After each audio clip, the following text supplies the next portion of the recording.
talk about mortise and tenon joints. There are any number of ways to cut mortise and tenon joints.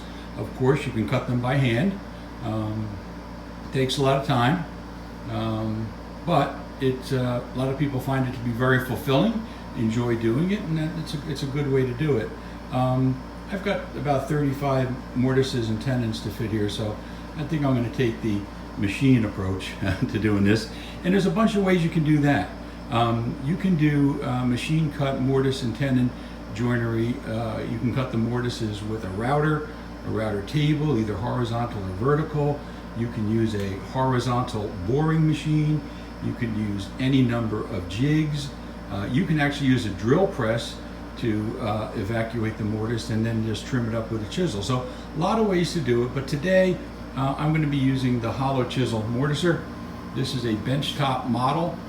They also come in heavy-duty floor models, which are much more sturdy and even more accurate. But unfortunately, I don't have time to. I don't have the room to put one of those in my shop. So I go with my bench top so I can stow it away when I'm not using it. I just secure it to the bench with those two hold-down clamps on my bench, and it does just fine. It does just fine. Here's what we're trying to accomplish. I've got these legs, and I'm going to put the rails across the legs here, and I'm going to attach them into the leg with a mortise. So this tenon will go into a mortise, something like that, if you can imagine it, right? So to do that, I'm going to need two things. I'm going to need a mortise right there, and I'm going to need a tenon right here. And the tenon, if cut properly, will fit into the mortise like so. Well, tight, but that's good. And then you've got your joinery we're looking for here to bring this all together. I'm going to go through setting up the mortising machine and actually making some cuts. And to do that, we'll use this cutoff scrap. This is cut off from the end of the leg, and it is the exact dimension of our leg. So if I use that and get the proper mortise location on the sample block, it will be exact on the legs. Okay. So before I do that, let me tell you a little bit about how one of these machines works. And let's see if I can get a good view here and do this one-handed. Apologize for the camera work, guys. I'm usually tripod mounted. So this is a hollow chisel mortising bit, and it's made up of two parts. In the middle is a drill bit, and this is set to cut the exact diameter cut of the hole you're trying to make. So this particular setup here is for a 3/8 inch mortise, and with this guy running inside of this hollow chisel, you'll see that this is set up to square off the hole that's made by the drill. These two work together again. Okay, sorry for the one-handed efforts here.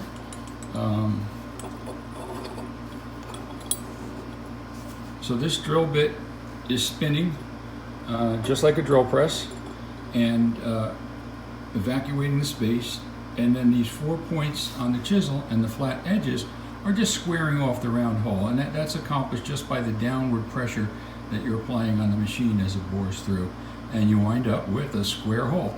You can see that this drill bit has a very aggressive spiral or helix here. Very aggressive, not like a normal drill bit.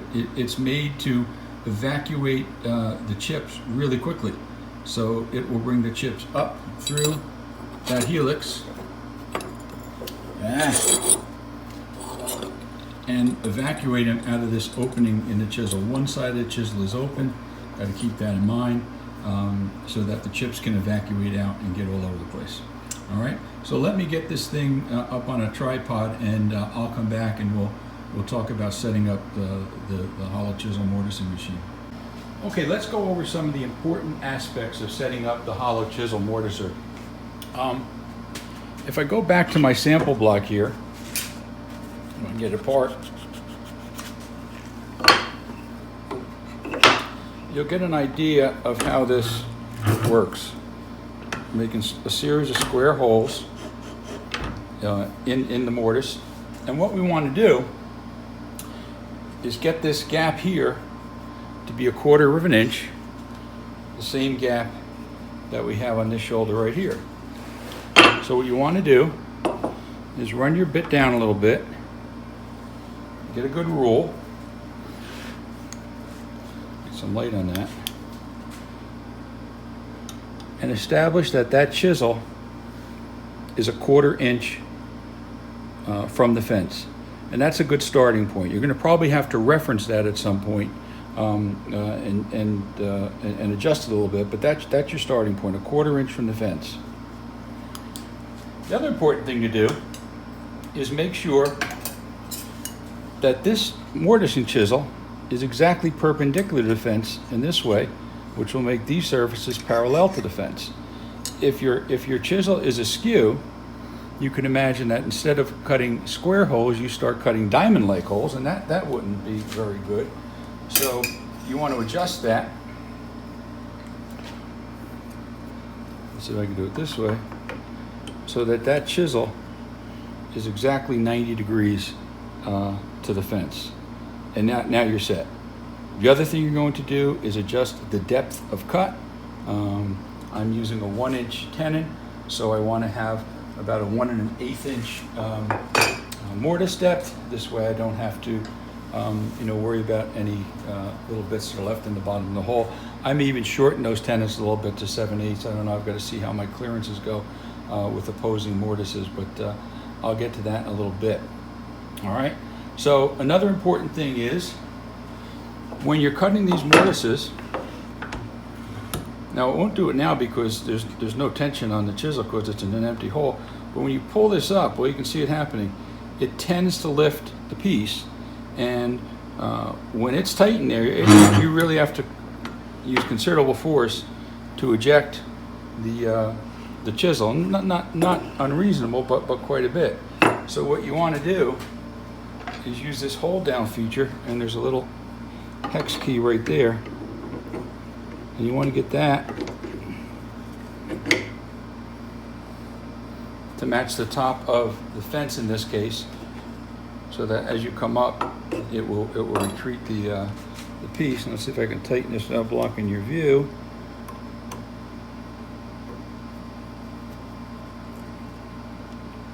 Okay, so we put that in there. Now you'll see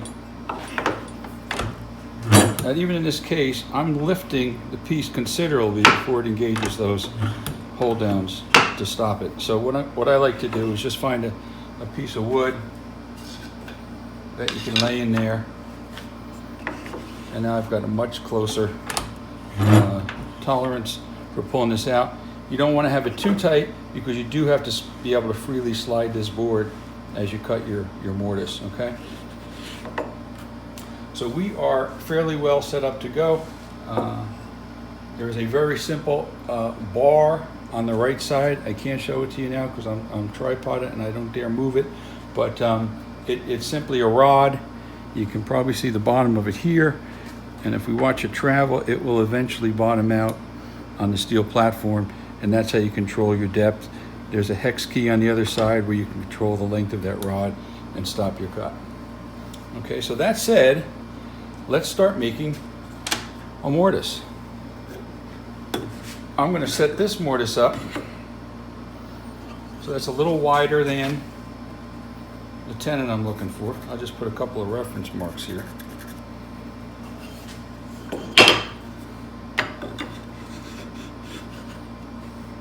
I'm going to put this in, bring my chisel down. I want to be a little wide of that line, and I'll make my first cut. First cut is the most difficult because you're going through the stock on 4 sides. There's considerable resistance, but the machine gives you very good leverage on this arm. Okay, now I just bottomed out. I can pull the chisel out, and you see we have a square hole, or you would see that we have a square hole, except there's so much chips around. These chips tend to go everywhere, but I think you can see there that we've made a nice square hole in the wood. So we got our mortar started. But all those chips are a bother. So what I did was I designed this little silly, simple jig. It's just a piece of wood with a hole. This hole is the exact diameter of my shop vac. There's a slot here for adjustment. So I could take it to about here. Lock it down. Where I have my shop vac hose. Set it into this hole. Then another turn. Turn on my shop vac.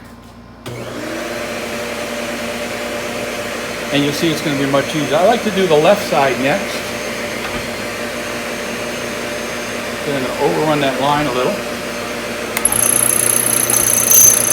And watch what happens to the chips now. They get evacuated right into the shop vac, and I come up clean. I like to move over, leave a little space, make the next hole. Then I like to come back to that gap between the holes and clean it out. The chisel will wander a little bit on this model if you don't make a through cut. In other words, if one side is empty and you try to put the chisel down, they'll tend to wander to the empty side. So I like to leave that little gap on each side, make the cut, go back, clean up between the sides. I suspect on a heavier duty machine, you wouldn't have that problem. I'm just going back and just making a few cuts. And I need to clear out the bottom and let that helix pull up as much debris as I can. And that's pretty good.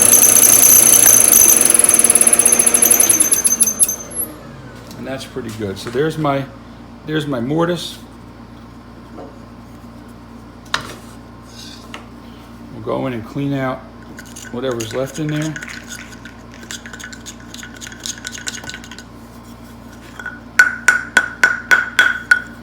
And I've got a pretty good mortise in this guy right now.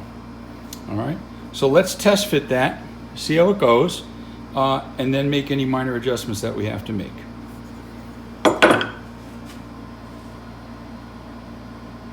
Okay, let's see how our test mortise works with our test tenon. Get those in there.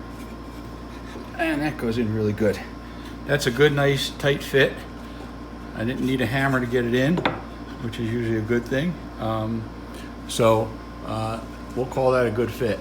But I got a problem, and it's expected on the first setup. There is a gap here. Looks like about a 32nd or so of an inch here, between here and here. And I don't want that. I want it flush. So if you remember the first fence setting I did, I just eyeballed it with a rule and measured the distance of the blade from the fence. I've got it just out for that last little piece. And now we can go tapping this fence around, and trying to fidget it and do 2 or 3 or 5 or 10 tries to try to get it just right. Or, without measuring, we can do a little setup trick that I can show you. So, I've got a feeler gauge. And I've pulled out a couple of gauges until I got the right thickness. And when I put that on there, that's very flush. And now that thickness, whatever it may be, it's 2 thou. Well, it's a bunch of them, so I'm not going to go measuring it. It's irrelevant, right? But whatever that is, that's the amount I need to move my fence to keep everything flush. So let's see if I can adjust this camera and show you a little trick to do that. Okay, so what I need to do is bring this fence closer to the bit, right?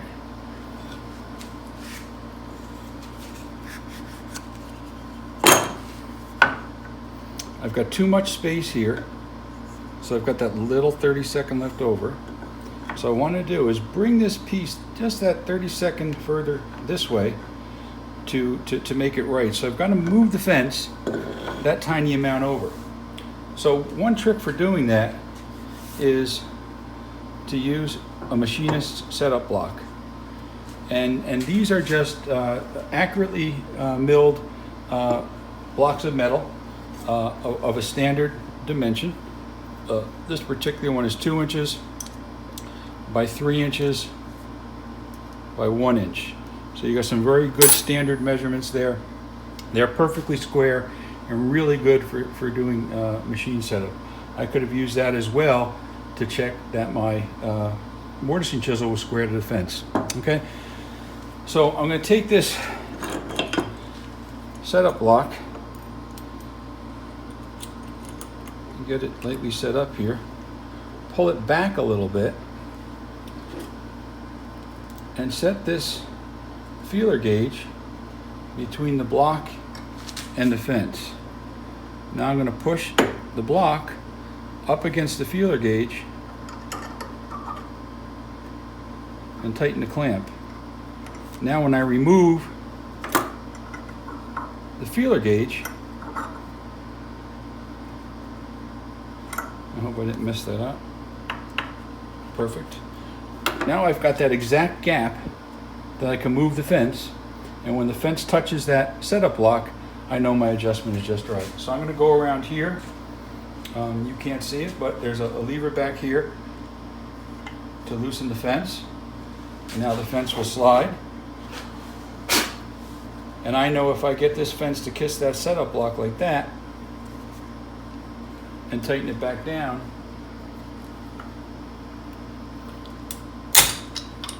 and try not to break the handle like I just did, I'm going to be good to go. So let's remove our setup block.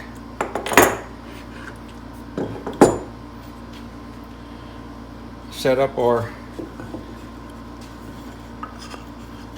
test sample again.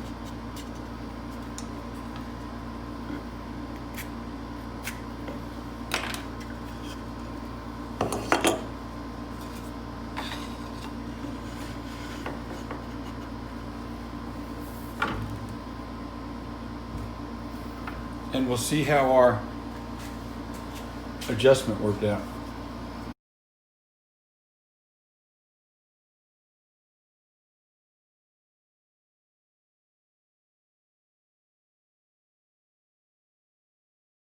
Okay, so we got our second mortise cut. We did a tiny little adjustment. Let's see how it's gonna get in here. And voila, look at that. We are perfectly flush. Only one setup. I didn't have to go tinkering with the fence and tapping it and jiggling it and trying it 3 or 4 times. Too far, too little, too far, too little. I made one adjustment of whatever that is, whatever amount that is. And obviously you can make finer adjustments as well. Same setup again on a router table or any other fence that does not have a micro adjust feature. This is the way to go. Set that setup block tight to where the fence is. Back it off the width that you want to move it. Remove the feeler gauge. Reset the fence to the setup block. Wham bam, there you go. It works well. If you're working with something larger and the setup blocks are too small to clamp, you can just use a board, right? So if you had a board that was this long and a deep position to get it in, just run this board up against your fence, clamp it, even if you got a clamp way back here, make your adjustment, pull it out, reset your fence, and you've got your setup. Hope that was clear enough. One thing I want to share with you on mortise and tenon joinery, for this type of an application, you'll notice that the mortise is a little wider than the tenon. Right? And at first thought that sounds, oh man, that's not going to be structurally strong. Well, that's not true. You want the mortise a little wider than the tenon because you are eventually going to have some registration mark that you're going to have to locate. So when you're assembling the furniture, there's going to be a point that you have to meet to square everything up. So let's say that point is, I hope I can get this close enough. Let's say that point is about here. That's my registration mark when I put this thing together. So when this goes together, I would like to be able to tap this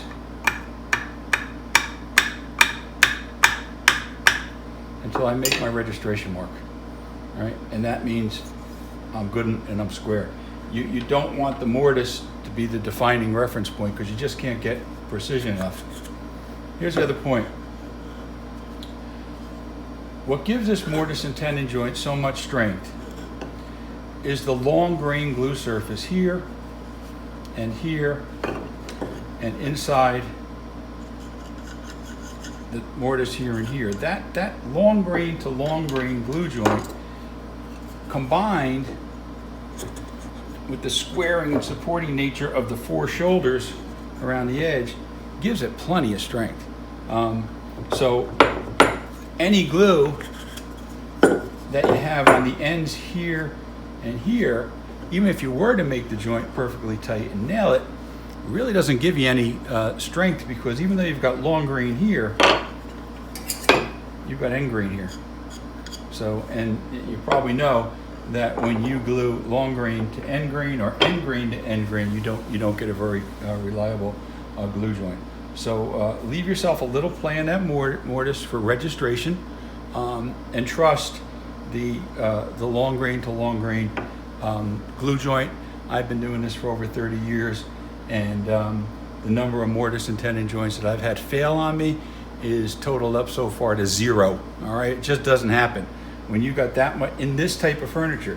Now there are certain type of woodworking, green woodworking, draw-borne mortise and tenons, you know, and some of that cool stuff, where there's a different story now, because now we're talking about the mechanical nature of the joint being the what you need, not the glue. So in that case, you know, there's a little different principle behind the mortise and tenon joint. It's very similar, but again, you're using different